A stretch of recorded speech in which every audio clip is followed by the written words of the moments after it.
Chairman, Mr. Secretary, yesterday in the Senate you received a lot of questions from the Democrats over the Anti-Weaponization Fund, which Acting Attorney General Todd Blanche said on the record is dead. You also told the Senate Finance Committee over and over and over and over a few more times again that you cannot discuss the settlement or the case due to ongoing litigation. Can you please set the record straight right at the top of this hearing so members do not need to use their limited time asking you questions you cannot answer? What is the status of the fund, the settlement agreement, and what part did IRS CEO Mr. Bisignano play in both?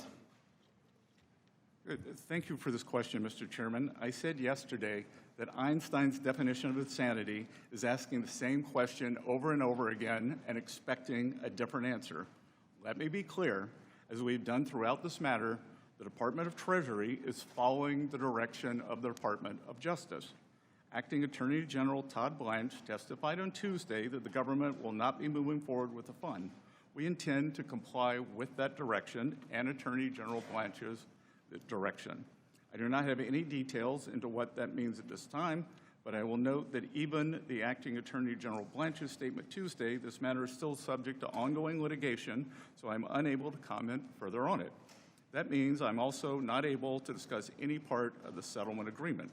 As with all department litigation, the Department of the Treasury and the IRS are represented by the Justice Department, so any additional questions about the settlement or the fund should be directed to Acting Attorney General Todd Blanche.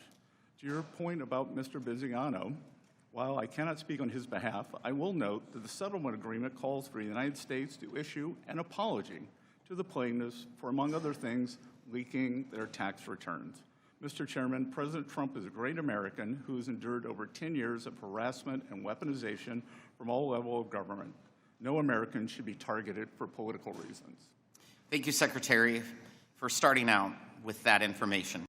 Support journalism you trust. Support PBS News. Donate now, or even better, start a monthly contribution today.